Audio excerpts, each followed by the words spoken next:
আসসালামু আলাইকুম আপু, আমার গল্পটি নিয়েও আমি অনেক দিন ধরে তোমার ভিডিও দেখছি।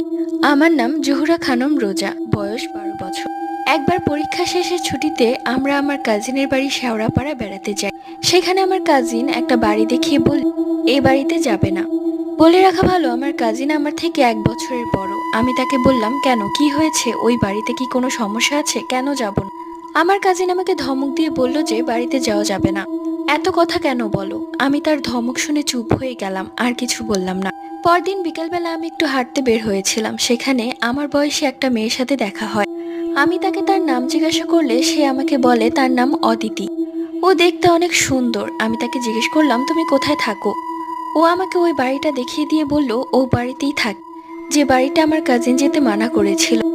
আমি বললাম, ও আচ্ছা। ও আমাকে বলল, আজ রাতে প্লিজ তুমি আমার বাড়িতে চলো, আমি আমার মা বাবার সাথে তোমাকে দেখা করিয়ে দিব। আমি তাকে বললাম, ওকে। সে বলল, তাহলে আজ রাত 12টার সময় দেখা করি। আমি তাকে বললাম, এত রাত কেন? ও আমাকে বলল যে, কোথায় এত রাত, মাত্র 12টায়। আমি বললাম, আচ্ছা ঠিক আছে। আমার সাথে একটা লোহার টর্চ এবং একটা তাবিজ ছিল, যে তাবিজটি আমাকে একটা হুজুর দিয়েছিল, কারণ ছোটবেলায় আমি খুব ভয় পেতাম। কেন জানি না, অদিতি আমার হাতে লোহার টর্চ লাইট দেখে অনেক ভয় পাচ্ছিল এবং আমার কাছ থেকে দূরে দূরে থাকছে। আমি ওকে বললাম, কি হয়েছে, কোনো সমস্যা?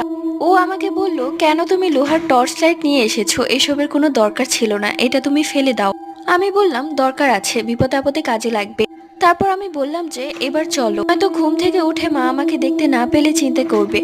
ও বলল, ঠিক আছে। আমরা ওই বাড়ির ভেতরে প্রবেশ করলাম। ভেতরটা কেমন ছমছম করছে, খুব ভয় লাগছে। অদিতি বলল, তুমি একটু ঘুরে দেখো, আমি আসছি। আমি ঘুরতে ঘুরতে 3 তলায় চলে গেলাম।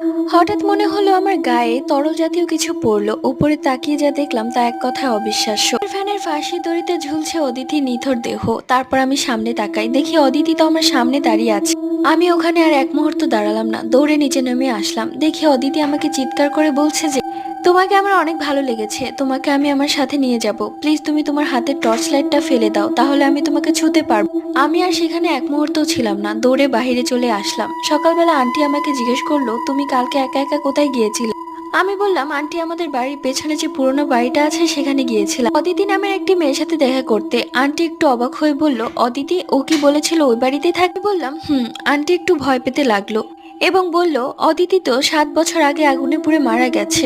ওর আত্মীয় ওর সম্পত্তির লোভে ওকে মেরে ফেলেছে আগুনে পুড়িয়ে। এই কথা শুনে আমরা সেখানে আর থাকিনি। তার পরের দিনই আমরা সেখান থেকে রওনা দিই বাড়ির উদ্দেশ্যে। তাতে আমার অনেক জ্বর এসেছিল। আমি আজও ভুলতে পারি না সেই দিনের কথা। তাহলে সেটা কে ছিল? অদিতির আত্মা? পুটের স্টোরি তোমাদের কাছে কেমন লেগেছে অবশ্যই কমেন্ট করে জানিয়ে দিও।